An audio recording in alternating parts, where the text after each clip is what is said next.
வாட்ஸ்அப்பை பயன்படுத்துறவங்களுக்காக தவிர்க்க முடியாத 2 அற்புதமான செட்டிங். அந்த செட்டிங்கை நீங்க தெரிஞ்சுக்கணும்னா இந்த வீடியோவை கடைசி வரைக்கும் நீங்க வாட்ச் பண்ணுங்க. வாட்ஸ்அப் குரூப்ல நீங்க மெம்பரா இருந்தீங்கன்னா குறிப்பிட்ட நபரோட நீங்க சேட் பண்ண நினைக்கிறீங்க. சேட் பண்றதுக்கு அந்த குரூப்ல இருந்து நீங்க எக்ஸிட் ஆனா மட்டும்தான் அந்த நபரோட நீங்க சேட் பண்ண முடியும். ஆனா வாட்ஸ்அப் என்ன சொல்றாங்கன்னா அப்படிலாம் கிடையாது. நீங்க குரூப்ல இருந்துகிட்டு அந்த நபரோட நீங்க சேட் பண்ணலாம், கால் பண்ணலாம். அதுக்குன்னு பிரத்யேகமா ஒரு செட்டிங்கை நாங்க ஒழிச்சு வச்சிருக்கோம். ஜஸ்ட் நீங்க தட்டினா போதும், அந்த பேஜ் ஓபன் ஆயிரும் அப்படின்னு சொல்றாங்க.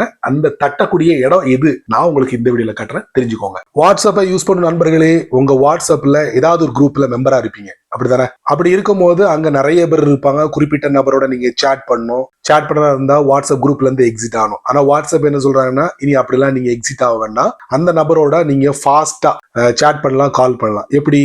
அவருடைய அந்த ப்ரொஃபைல் ஐகான் இருக்கு பாத்தீங்களா, அதை தட்டுங்க. அடுத்து உங்களுக்கு வாட்ஸ்அப்ல சொந்தமா சேனல் இருந்தா, நீங்க ஒரு யூடியூபரா இருந்தீங்கன்னா உங்க வீடியோவை நீங்க அங்க ப்ரமோட் பண்ணலாம்.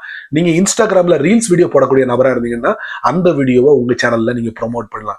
நீங்க ஒரு பிசினஸ் பர்சனா இருந்தீங்கன்னா உங்களுடைய ப்ராடக்ட்டை இந்த சேனல் வழியா நீங்க என்ன செய்யலாம், ஷேர் பண்ணலாம். இது மூலியமா உங்களுடைய பிசினஸை நீங்க வளர்க்கலாம். இப்படிலாம் நீங்க பண்ணலாம். ஆனா ஃபாலோவர்ஸோட ஃபீட்பேக் வேணுமே. அதுக்கு வாட்ஸ்அப்போட சேனல்ல பிரத்யேகமா கொஸ்டின் அப்படிங்கிற ஒரு பகுதியை கொடுத்துருக்காங்க. அதை நீங்க முறையா பயன்படுத்திக்கிட்டீங்கன்னா ஃபாலோவர்ஸ் எந்த மாதிரி ப்ராடக்ட்டை விரும்புறாங்க, எந்த மாதிரி வீடியோ லைக் பண்றாங்க, எந்த மாதிரி வீடியோக்கள் எதிர்பார்க்கறாங்க, இதெல்லாம் நீங்க தெரிஞ்சுக்கலாம். அதுக்கு போக வேண்டிய இடம் அப்டேட்ஸ். அதுக்கப்புறம் நான் இங்க பாருங்க ஒரு சேனல் ரெடி பண்ணி வச்சிருக்கேன், அதை ஓபன் பண்றேன். இப்போ என்னோட யூடியூபோட வீடியோ ஃபுல்லா லிங்க் மூலியமா இங்க ஷேர் பண்றேன். அப்படி ஷேர் பண்ணும்போது ஃபாலோவர்ஸ் அதை பார்த்துட்டு கடந்து போயிருவாங்க. ஆனா அவங்களோட ஃபீட்பேக் வேணுமே. எப்படி? பாட்டம் ரைட்ல கிளிப் இருக்கா, அதை தட்டுற கொஸ்டின் அப்படிங்கிற ஒரு பகுதியை சமீபத்தில் அறிமுகப்படுத்திருக்காங்க. இது எதுக்குன்னா, நீங்க ஜஸ்ட் ஒரு கேள்வியை ரெடி பண்ணி அனுப்பி விட்டுட்டீங்கன்னா போதும், ஃபாலோவர்ஸ் அவங்க கருத்துக்களை வந்து ஷேர் பண்ணுவாங்க. ஸோ அது மூலியமா நம்ம முறையான கண்டென்ட் கொடுக்க முடியும், முறையான ப்ராடக்ட்டை நம்ம என்ன செய்யலாம், அவங்களுக்கு எத்தி வைக்கலாம். இந்த மாதிரி சின்ன சின்ன விஷயங்கள் நிறைய தெரிஞ்சுக்கணும் ஆசைப்பட்டீங்கன்னா வழக்கம் போல நம்ம சேனலை ஃபாலோ பண்ணுங்க.